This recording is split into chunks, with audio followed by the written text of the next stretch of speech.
This is the story of how one young trader on r/Wallstreetbets found an infinite money glitch on Robinhood. He was able to turn his initial investment of $5,000 into nearly $300,000, all while users on Wallstreetbets were cheering him on. His absolute degeneracy actually made Robinhood shut down their platform so that they could figure out what was going on. This is the story of the Wallstreetbets legend, Irony Man. The year is 2019, and one of the largest trading apps in the world, Robinhood, is in its early days. With its rapid growth, the app had amassed millions of users and was preparing to debut in the stock market. Launched by two Stanford graduates with the promise of democratizing finance, over the years Robinhood was quickly becoming the go-to platform for new investors. Named after the legendary fictional hero who famously stole from the rich and gave to the poor, Robinhood positioned itself as a broker for the people. No longer was access to the stock market and advanced strategies being gatekept by Wall Street or blocked behind a wall of substantial fees. With Robinhood, anybody could start trading straight from their mobile device. The app was easily accessible and simple to use, with advanced features and zero commission trades available to all. But as groundbreaking as it was, Robinhood was just as vulnerable. The app seriously lacked the crucial safeguards that traditional brokers relied on. In overlooking usual regulations and protocols, Robinhood was ripe to be taken advantage of by crafty and daring traders. Traders like Irony Man. Irony Man was an active member of r/Wallstreetbets. For the uninitiated, Wallstreetbets is no ordinary subreddit. It's a one-of-a-kind forum known for its outrageous all-or-nothing bets, where fortunes are made and lost in a matter of minutes or hours. Screenshots boasting of massive wins are frequently posted by users, but more often posts of ridiculous losses dubbed as loss porn are flooded onto the subreddit, as many of its members view the stock market as a casino. And amongst the sea of high-stakes gamblers, Irony Man was about to become a certified Wallstreetbets legend. Noticing the flaws in Robinhood's system, Irony Man came up with an out-of-the-box strategy that he believed would allow him to make significant profits, with, as he put it, no money at risk. His supposedly risk-free and foolproof strategy consisted of two key parts. Firstly, he used a complex options strategy called a short box spread. The core idea behind a short box spread is to take advantage of the price difference between the higher and lower strike prices of the options. Think of it like placing bets on both opposing teams in a football match. The goal isn't to predict which team will win or lose, but to profit from the spread in points between them. You're not aiming for either team to win or lose the game, you're just trying to pocket the difference in the point spread.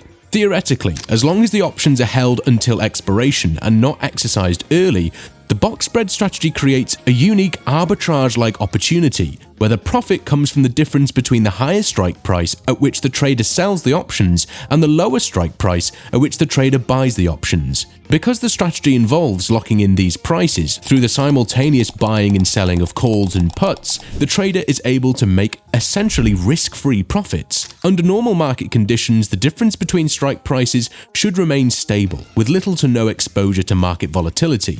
This strategy is typically used by seasoned traders as a way to make small, consistent and low-risk profits.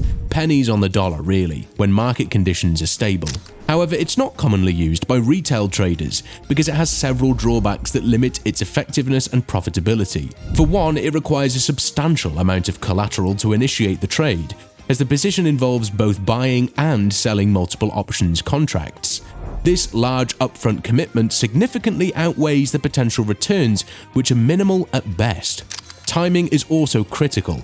Any delays or fluctuations in market conditions can significantly increase risks. Additionally, even if the options were held to expiration as planned and the minimal returns were pocketed, commission costs and trading fees charged by brokers would erode the already slim profits, sometimes to the point where the strategy is no longer profitable at all. So in real-world trading, short box spreads are generally considered unviable and practically worthless, especially when compared to other more profitable and efficient strategies. But that's only if commission fees are involved. In Irony Man's view, Robinhood's zero-commission trading transformed this generally impractical strategy into a unique opportunity for traders to make actual profits.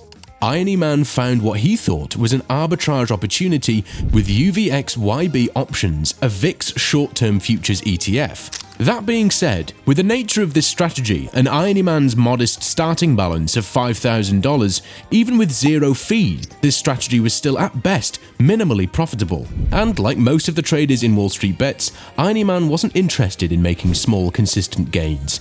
He was there to make it rain. That's where the second part of his strategy came into play, which he believed would set him up with a guaranteed, risk-free profit of $38,000 in just 2 years. How exactly did he believe he could almost 8x his initial balance risk-free? With one word: leverage. Irony Man found an exploit in Robinhood's margin system that allowed him to over-leverage his money to a ridiculous level. In trading, certain accounts allow users to borrow money in proportion to the amount of actual cash they have. These borrowed funds can be used to execute trades, with the loan typically repaid later with a little interest. This practice, known as margin trading, is common across trading platforms, including Robinhood. However, the amount of borrowed funds that a trader can access is usually tightly regulated and capped based on the actual value of their account. This helps limit the risk for both the trader and broker by ensuring the trader can handle potential losses while protecting the broker from excessive exposure. But as our hero, Irony Man, noticed, Robinhood's margin system had a critical flaw. It recognized the money gained from box spreads as actual cash in Irony Man's account.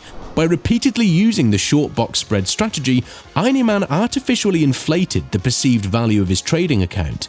In repeatedly borrowing money, creating short box spreads and then borrowing more money on the money gained from the spreads, he was able to 50x the amount of funds available to him, gaining access to nearly $300,000 in tradable borrowed funds from only $5,000. Things were smooth sailing, with the first few days of trading resulting in huge successes. Irony Man was even allowed to withdraw $10,000, which effectively doubled his investment. He was a genius who had beaten the system, broken out of the matrix, and escaped the simulation. Surely, all he had to do was keep going and he would become the next Warren Buffett, right? Irony Man certainly seemed to think so, evident in his repeated statements on Reddit, which have since become infamous punchlines in the subreddit. It literally cannot go tits up. I have no money at risk. But Irony Man's master plan had one huge and crucial flaw. Short box spreads were not the completely risk-free arbitrage opportunities he saw them to be, even with zero commission trading. There was one scenario in which the entire strategy fell apart. What if someone exercised the options early? If the buyer of the options that were sold decides to use their right to buy or sell shares before the expiration date, the entire balance of Irony Man's strategy would be disrupted. Instead of his expected risk-free profits, Irony Man would be faced with substantial serious losses and be forced to pay out money he didn't have. And that's exactly what happened.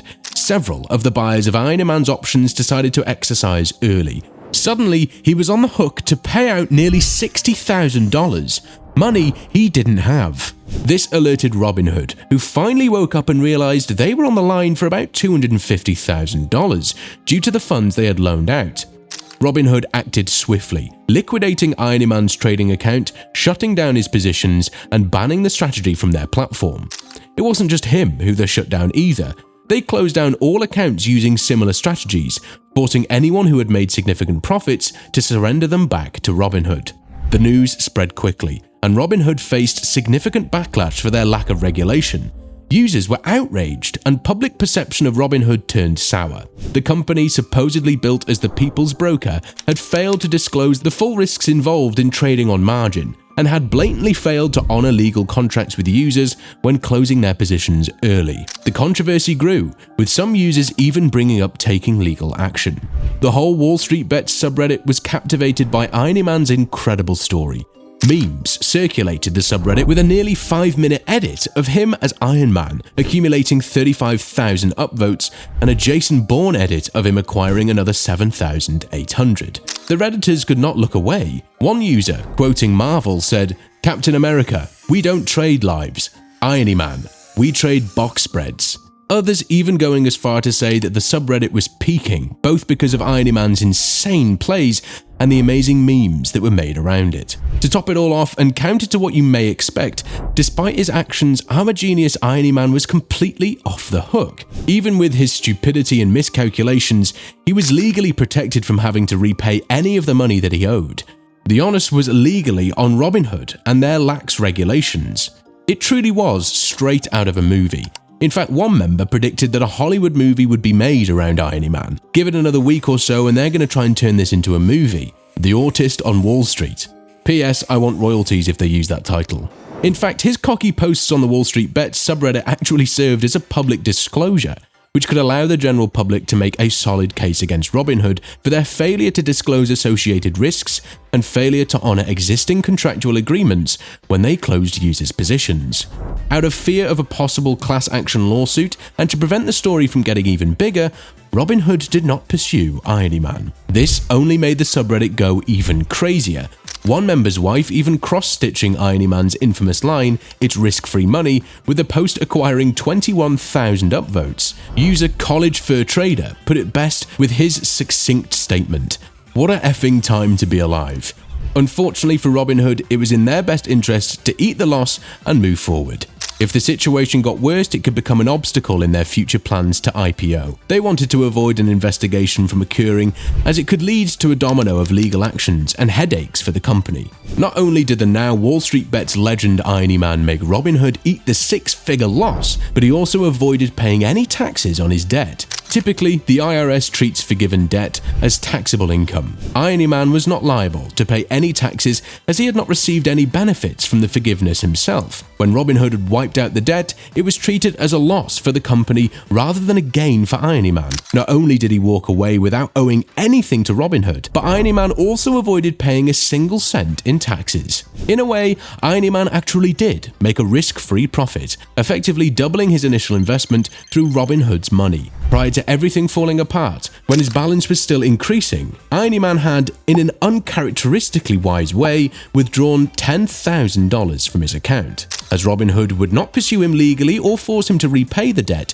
and since they had already liquidated his positions and shut down his account, he was able to keep the full $10,000. Only a Wallstreetbets legend could commit fraud and still lose 50 times the amount of money he has, only to walk away with a 100% profit. His story spread like wildfire, to where he was even asked by Forbes for an interview, which he seems to have declined. The subreddit had a few ideas as to how the interview would have gone though.